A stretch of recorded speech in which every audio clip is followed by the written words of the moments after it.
이념형 사회주의 박근영, 신남철, 박치우, 김태준의 사상, 류승완 2024 주거행진 모두의 집으로 가는 길 4시부터 6시까지 홍대 입구 7번 최창우 집회 이후 홍대 걷고 싶은 거리 행진 97페이지 제2장 사회주의적 근대기획 3절 유교에서 사회주의로 1.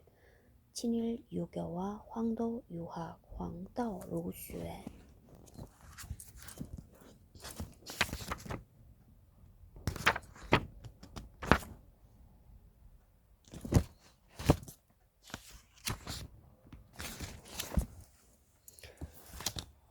97페이지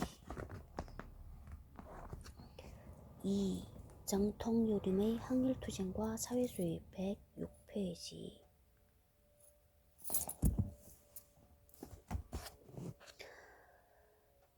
1. 친일유교와 황도유학 일제하에서 양반으로 불렸던 지수계층은 지식인 집단으로 가장 큰 세력을 형성하고 있었으며 그들 대다수는 유교적 교양을 갖춘 전통 지식인으로 보아도 무방하다. 따라서 이들 유교적 지식인의 사상 변모에서 전통 사상과 근대 사상의 연결고리를 찾아볼 수 있다. 요림은 다양한 편차 속에서 사상적 분화를 하였다. 그 대다수는 현실에 안주하며 소극적으로 살아갔으나 그 가운데 일부는 일제히 이데올로기적 근대화 담론을 내면화하면서 타자화된 식민지주체 길을 선택했다. 반면 이들과 정반대로 비타협적 민족주의를 고수한 일부 혁신 요림은 사회주의로 전환하였다. 이런 점에서 유교의 친일 이데올로기와 양상은 개인의 실천 차원에서뿐만 아니라 전통사상이 자본주의적 근대 담론을 수용한 일 형태로서 적극적으로 검토될 필요가 있다.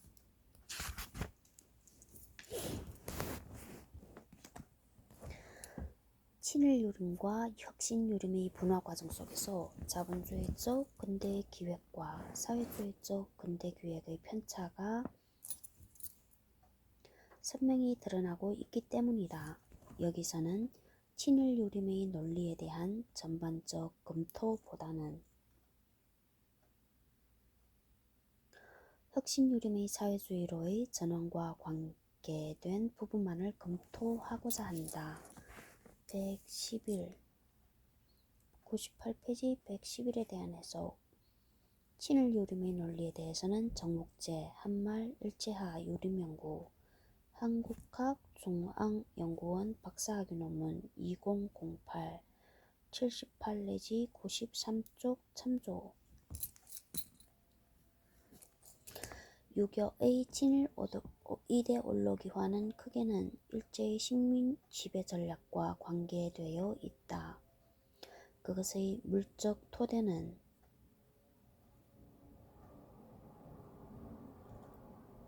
식민지 반봉건 사회라는 조선 경제 구조의 특수성에 있다. 일제는 조선의 봉건적 토지 소유 구조를 해체하고 근대적 자본주의를 이식하는 대신 오히려 봉건 지주계층을 활용하여 일본 독점 자본의 특별이윤을 창출하는 정책을 펴나갔다. 그 정책의 본질은 대다수가 지주계층인 유림의 기득권은 유지해주면서 식민통치의 하위 협력자로 삼는 식민지배 방식이다.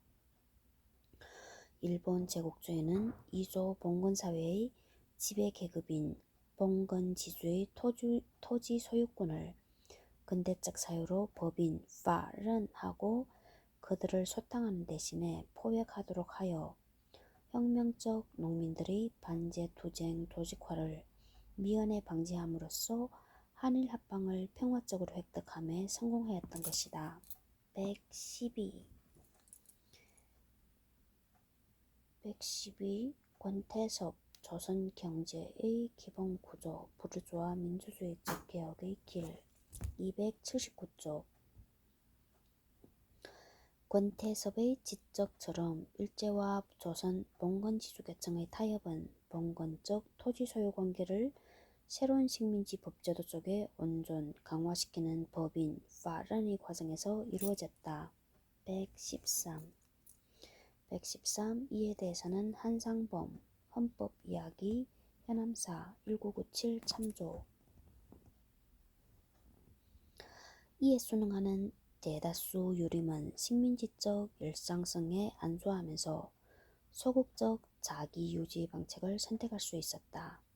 그러나 이 가운데에는 식민지 현실의 모순을 근대성으로 옹호하면 일제의 이데올로기적 근대화 담론, 예를 들어 대동아 공영론과 같은 지배 논리를 내면화하여 자발적으로 복종, 후충의 논리를 개발하게 된다.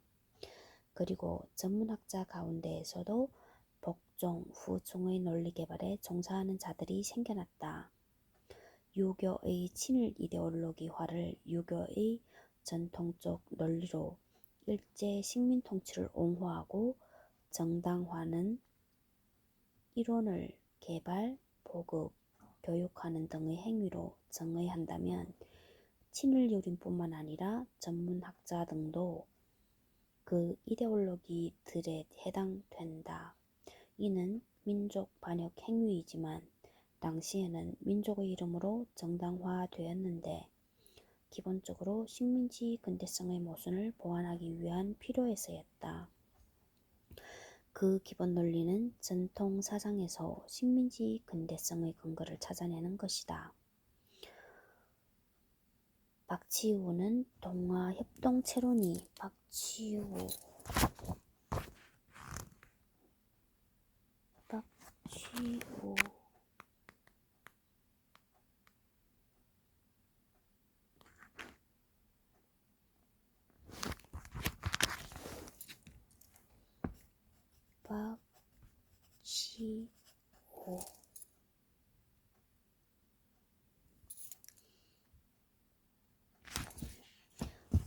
박치우는 동아협동체론이 서구의 개인주의를 비판하면서 내세운 유기체적 전체주의와 동아시아 지역주의 철학적 근거를 숙명론과 운명론으로 각각 분석하였다.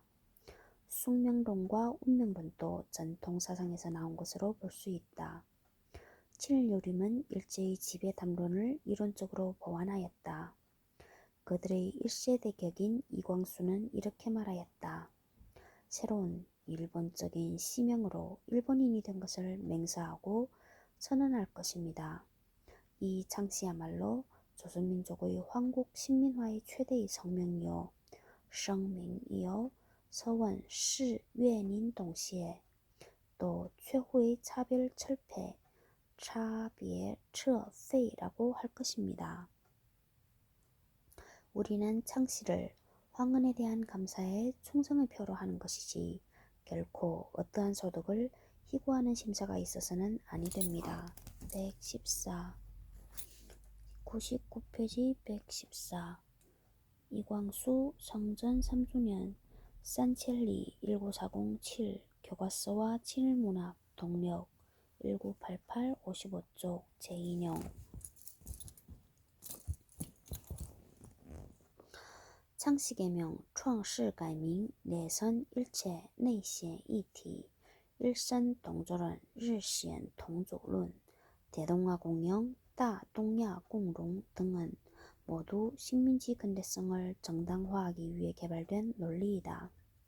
일본인 학자 다카하시 도호루, 가오차오헝, 다카하시 가오차오 도호루헝은 총독부의 지원 아래 전통사상을 통한 친일 이데올로기 개발과 교육을 총지휘한 인물이다. 1919년 3.1운동의 발발에 때맞추어 3.1운동의 발발에 때맞추어 조선의 교화와 교정으로 박사학위를 받은 다카하시는 가오초 더호루 조선에 부임한 이래 특히 퇴계학을 체계적으로 왜곡시키는데 다카하시 도호루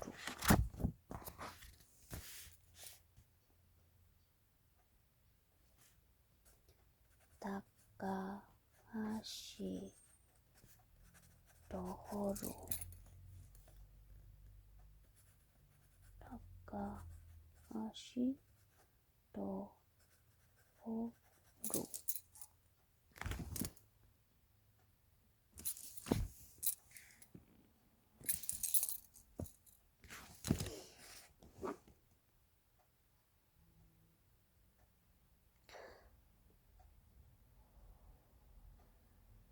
1919년 3.1운동의 발발에 때맞추어 조선의 교화와 교정으로 박사학위를 받은 다카하시 도호루 고저헝 다카하시 도호루는 조선에 부임한 이래 특히 퇴계학을 체계적으로 왜곡시키는 데 앞장섰다. 115.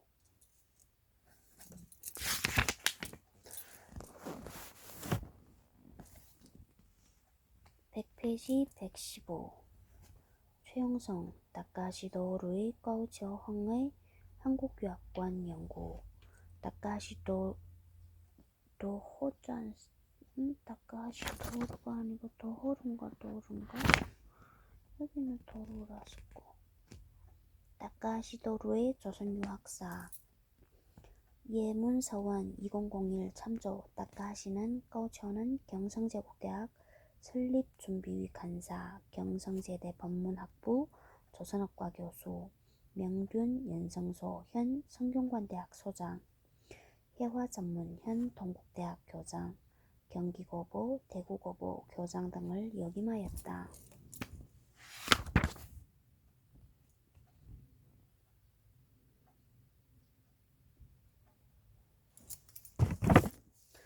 여기에 총독부에 의해 사육, 스위된 친일요림은 다카하시의 꺼저의 수족이 되어 봉사하였다.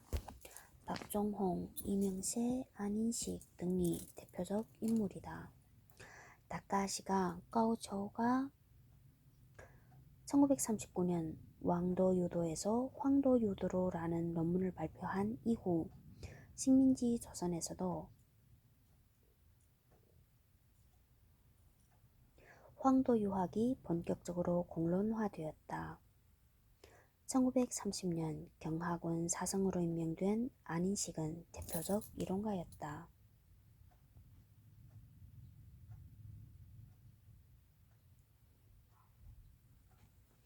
황도유학이란 우리나라 고유의 황도 정신을 기본으로 하고 여기에 동양 도덕의 근원인 유교 도덕의 진수를 융합하는 것을 말한다. 이는 한마디로 국체를 명확하게 하고 인도를 올바르게 하는 데 있는 것이다. 다시 이것을 상세하게 설명하면 국체를 중심으로 인륜의 길을 올바르게 할 수 있으며 또 인륜의 길이 올바르게 되는 데 따라서 국체는 더욱 익명하게 이밍하게 되는 까닭인 것이다. 이와 같이 해서 익명, 이밍 국체와 인도와는 서로 순환작용을 하고 서로 떨어질 수 없는 관계를 갖는 것과 함께 양자가 완전히 융합, 순회, 융허, 준화되어 맞나 이렇게 번역하면 아닌 것 같은데 최고지선, 질선의 국민도덕의 기준이 되는 것이다. 116 안인식, 황도, 루쉐노, 벌링,朝鲜 34, 1944, 26쪽, 정국제, 한말, 일제하, 유리명국 164쪽, 제2용. 안인식이 말하는 국체를 명확히 인식한 국민이란 숭효도의를 다하여 나라를 위해 살고 나라를 위하여 죽겠다는 국민이다. 안인식은 일선동조론의 대표적 이론가였다. 안인식? 이 시기에 전쟁이 격화되고 있었던 사정을 감안한다면 안인식의 논리가 의도하는 바는 조선의 청년들에게 일본 천황을 위해서 목숨을 바치라는 요구나 다름없는 것이다. 안인식이 황도를 강조하였다면 1944년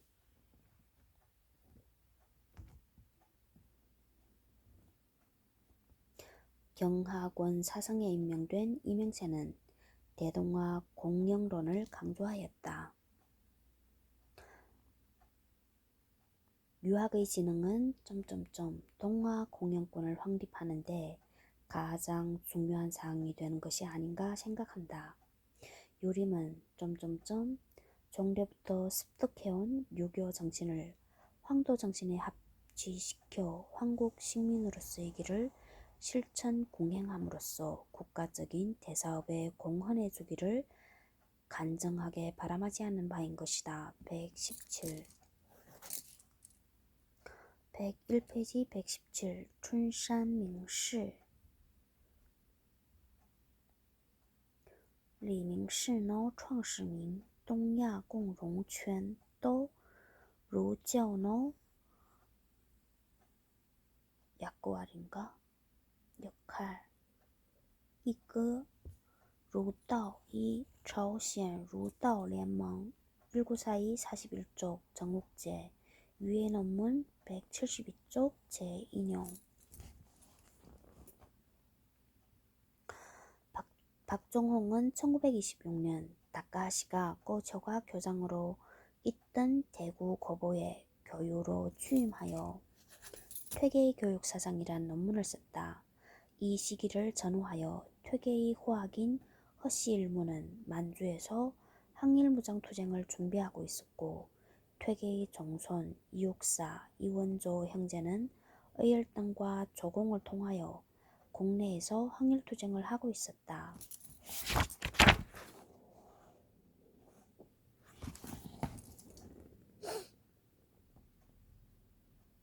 안동 지역에 남아있던 권오설 등은 1926년 60만세 투쟁으로 투옥되어 1926년 60만세 투쟁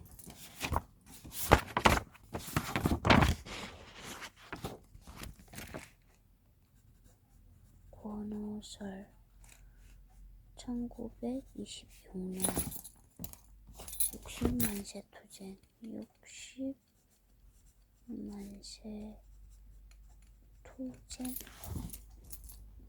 1930년 4월 17일 감옥에서 고문 끝에 옥사했다.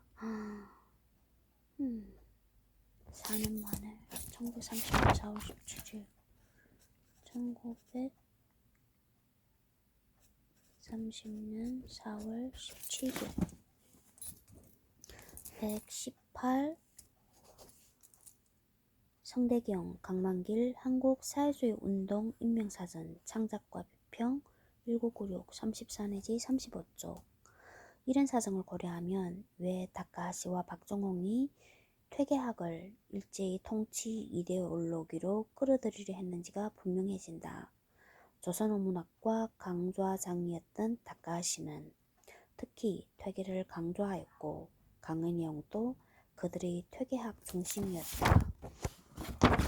박치우 다카하시 도루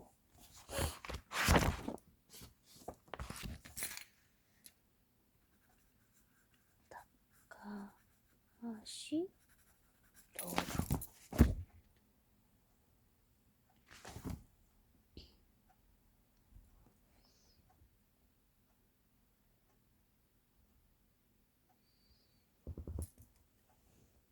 나 역시 조선어문학과에 재적하였던 한 사람으로서 대학 3년간 강의받은 것은 퇴계, 고봉의 사단 7정, 리기, 왕복, 서류, 리, 치, 왕, 푸, 수레의 도학자들 성리론 강의라든가 홍제전서, 동인시화 그 밖에 한시 작법 등을 교수받았다. 119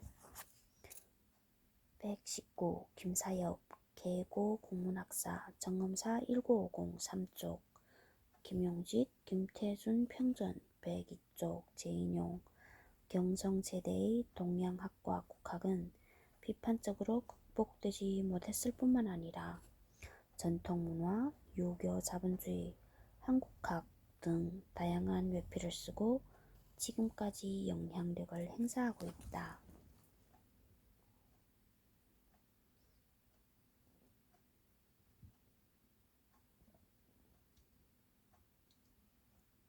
경성제대가 진행한 강의 고성의 본질은 전통사상을 식민지 근대성 안으로 포섭하려는 이데올로기 작업의 일환이다. 그것은 조선학과 동양문화 연구를 통한 통제탐론의 생산이라는 경성제대의 특수한 설립 목적에서 기인한다. 120 박광현 경성제국대학의 문해사적 연구를 위한 실론 한국문학연구 동국대 한국문학연구소 1999 4쪽 참조 김태준, 신남철, 박종홍, 박치호 등은 모두 같은 학문적 영향을 받았다고 볼 수 있다. 그러나 박종홍이 목적에 충실했던 대상 협력자라면 나머지 세 사람의 학문적 성격은 사회주의적 근대기획의 주체가 되었다. 이들 가운데 객관적 조건에서 다카하시와 가장 가까웠던 사람은 김태준이라고 할 수 있다.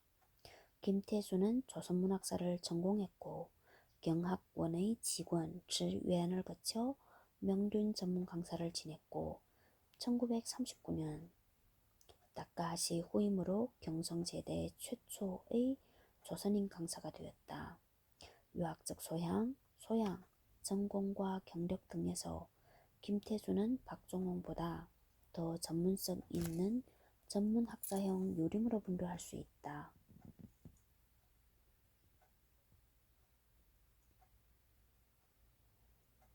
그러나 박종홍이 다카하시 논리를 수용한 반면 김태준, 신남철, 박치호 등은 그와 정반대의 사상적 궤적을 그리고 있다.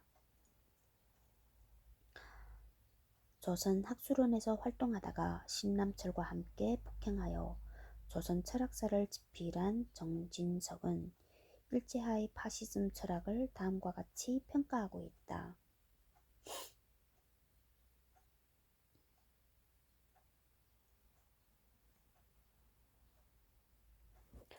이 시 일제의 사상정책은 소위 교육치고 쩌위,칠위에서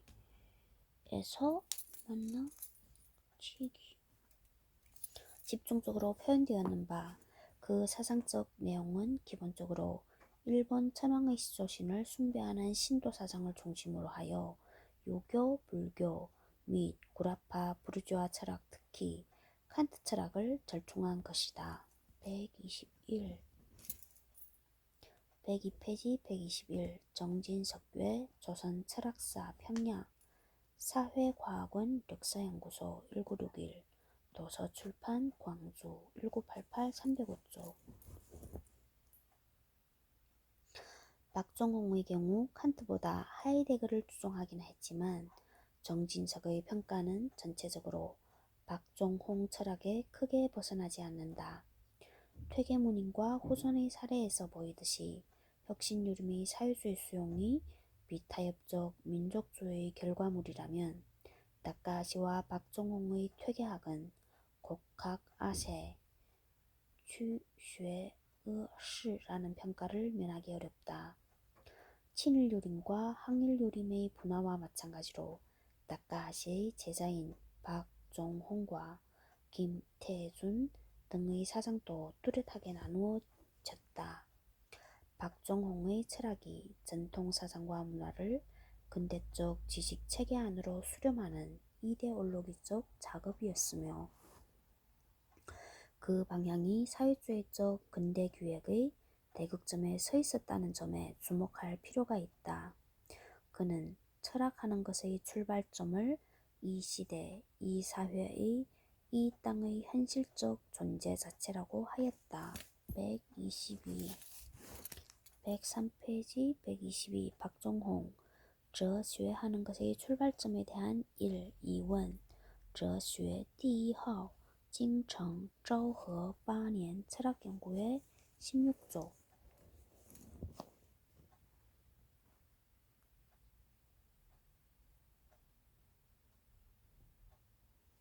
그리고 철학하는 것의 실천적 지반은 우리라고 규정하였다. 철학하는 것은 개인으로서의 나가 아니요 동일한 실천적 지반을 가진 우리인 것이다. 따라서 철학하는 것의 실천적 지반도 나라는 것을 전면에 두고 논할 것이 아니라 우리의 그것을 자처하여야 할 것이다. 나의 실천이 나의 철학하는 것을 어떻게 규정할 것인가 하는 문제가 곧 우리의 실천이 우리의 철학하는 것을 어떻게 규정하고 있는가의 문제가 되리라고 생각한다. 123. 박종홍, 哲学하는 것의 실천적 지반, 哲学第二号京城昭和9年 철학연구회 34쪽.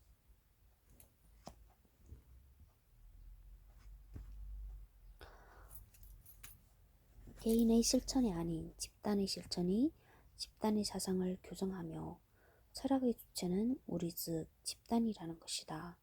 여기서 집단이 민족이나 계급이 아니라 전체주의적 집단이라는 점은 그의 다른 언급들에서도 충분히 나타난다.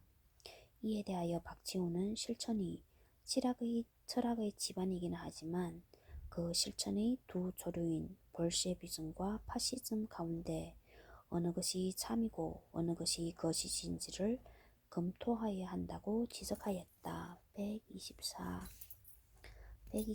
박지우 危机노哲学第二号京城昭和9年 철학연구회 17쪽. 박지우의 이 지적은 박종홍을 염두에 둔 것으로 이해된다. 이한우 우리의 학맥과 학풍 문해 출판사 1995 107쪽.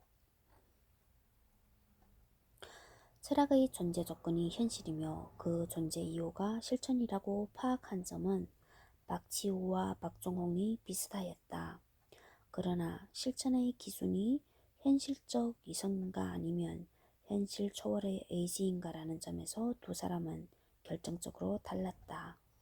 박지우는 로고스적 파토스 즉 합리적 이성과 그에 따른 실천을 강조하였고 박종홍은 파토스적 로고스 즉 의지에 따른 현실 초극을 강조하였다. 박종홍이 강조한 현실 초극의 의지와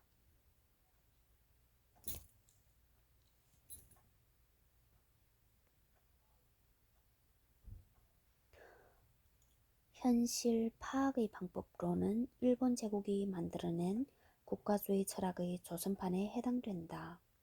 그리고 박지우가 동아협동체론의 철학적 기반으로 합리성을 제기하였을 무렵 박종홍은 하이데거와 전통 논리를 절충한 현실 파악의 원리를 제시하고 있다.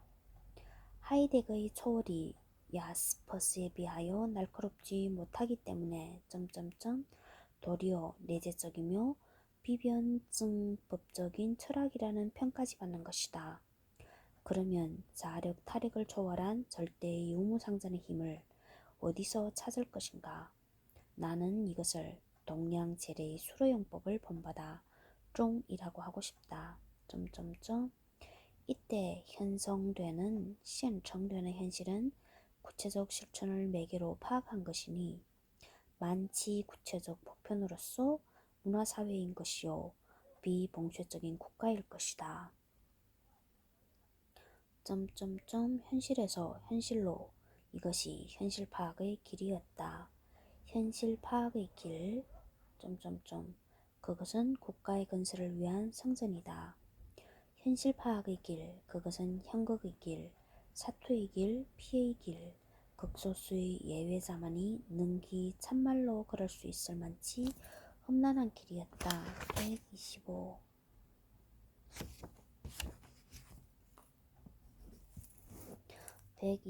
박종홍 현실 파악의 길人文评论 人文社 1939 12 11쪽. 여기서 말하는 비봉쇄적인 국가란 다민족 연합국가를 주장한 만주국의 오족 협화론, 오주 시허론과 유사하다. 현극의 길, 사투의 길, 피의 길은 극소수만이 능히 감당할 수 있는 국가 건설을 위한 성전이라는 나치즘의 특징을 보이고 있다. 나치즘의 특징은 바로 정치적 태도와 행위를 이상주의적으로 설정하려던 강박관념이었다. 민족 사회주의는 오로지 지속적이고 영속적인 교육에 의해서만 추진되고 도달되고 유지될 수 있는 무시간적인 목표를 민족 공동체 속에 설정한다. 히틀러의 말이다. 126 티모시 메이슨, 김학의역, 나치스 민족 공동체와 노동계급, 한울 2000 24쪽. 그리고 현실에서 현실로라는 현실 인식의 방법론은 박지우가 7개월 뒤에 발표한 논문 동아협동체론의 일 성찰에서 비판한 비합리주의에 부합된다. 비합리주의란 대체 어떤 것이며 또 대체 그것은 무엇이건데 현대 혁신사상은 이것을 자신의 철학적 무기로서 원용하는가. 비합리주의는 한마디로 말하면 이성에 대한 불신의 정신이다. 이성적인 것에 대한 회멸의 정신이다. 이 주의는 이렇게 주장한다. 비합리이기 때문에 나는 믿는다. 127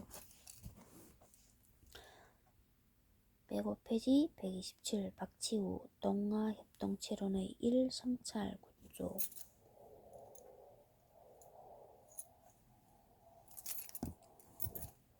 박정홍은 현실 파악의 주체, 즉 우리의 기사, 지시가 이성으로서의 부정, 否定뿐만 아니라 생명 자체를 내걸고 최후의 사선, 스시엔에서 고정된 전유,全유를 초국하는 순간 중의 비약적 전환이 이루어지고 이것이 곧 현실 파악, 영예스러운 규로라고 주장하였다.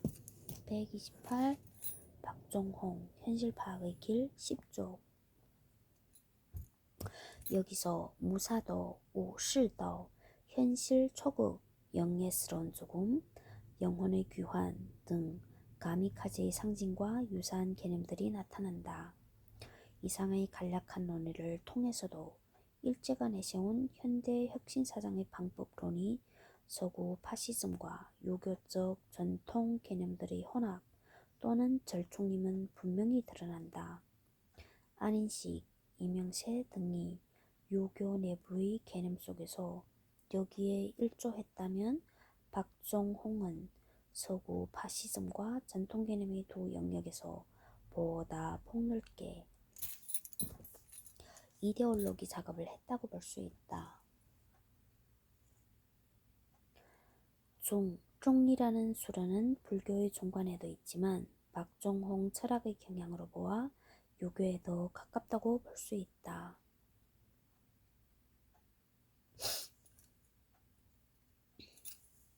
결론적으로 유교의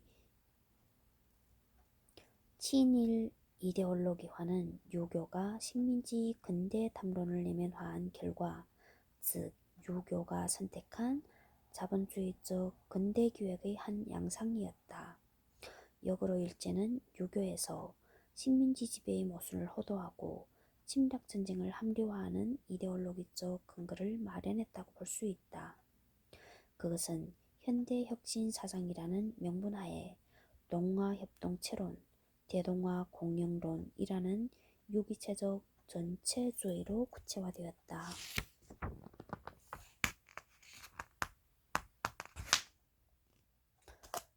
106페이지 2. 정통유림의 항일투쟁과 사회주의. 그렇다면 전통사상은 어떻게 사회주의와 관련을 맺으면서 새로운 근대기획의 주체가 되었는가? 유교의 사회주의화는 이런 관점에서 검토될 필요가 있다. 박치우는 박정홍이 제기한 중의 추상적 인식론에 대응하여 용, 룽, 인식 대상과 용, 융, 인식 대상의 작용의 분석적 인식론을 제기하였다.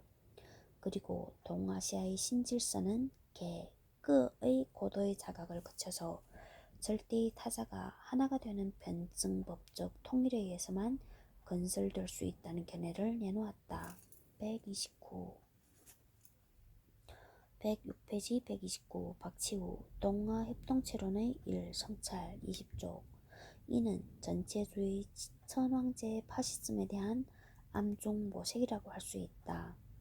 유교적 지식인으로서 근대 교육을 받았던 김태순, 신남철, 박치우는 모두 울고 웃고 노하며 싸우는 과정을 거쳐서 130 박치우 나의 인생관 인간철학서상 동아일보 쉐이면 1935년 1월 17일자 식민지 근대성에 대항하여 사회주의적 근대를 기획하였다.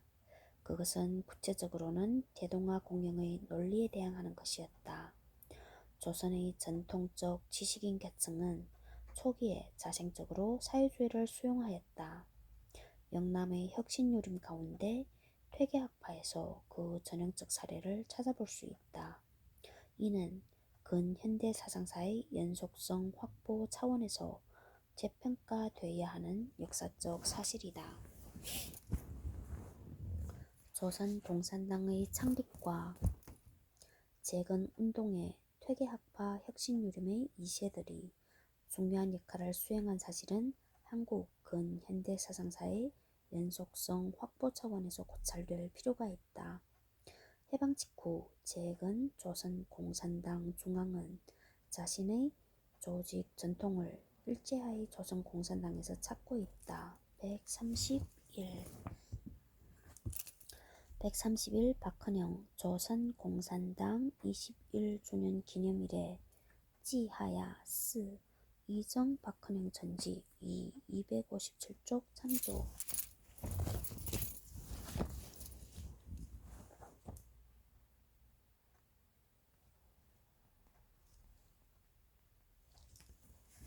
박치우는 창립 21주년의 오랜 전통을 가진 조선 공산당은 일제의 박해가 집중되는 가운데 조금도 겁내지 않는 용기로 지하투쟁의 전설을 만들어 왔다고 주장하였다.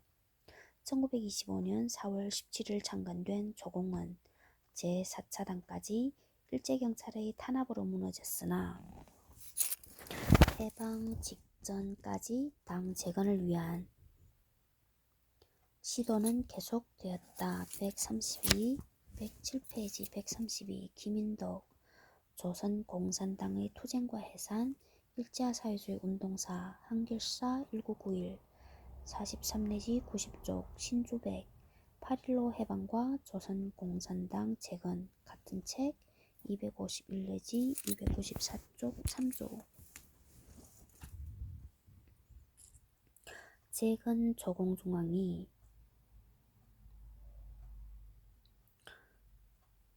자신의 조직적 연원을 1925년의 조선 공산당에 두는 것은 적어도 사상사적 측면에서는 정당하다고 볼 수 있다.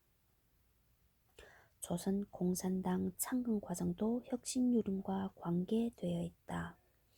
대한제국 시기에 보수유림에서 개신유림으로 사상적 전환을 한 인물들은 공통적으로 지방 출신들로서 근대계몽의 필요성에 공감하거나 133 정옥재 한말 일제아유림연구 27쪽 참조. 정옥재의 논문에 나오는 협력유림과 개신유림은 이 글에서 친일유림과 혁신유림에 해당된다. 또는 항일의병을 일으켰던 인물들이다. 이들은 특히 지역을 기반으로 하여 전국적 의병투쟁을 했던 경험을 가지고 있다. 퇴계학파인 구미의 왕산허위 일가는 대표적인 사례이다. 왕산허위 전국의 의병부대를 결집시켜 서울 진공작전을 벌여 왕십리까지 진격했다. 그 사후 일제에 체포된 그는 서대문 형무소에서 첫 사형수로 순국했다. 허위의 순국을 전후하여 허씨 일가를 비롯한 경북의 혁신 유림은 만주로 망명하였다.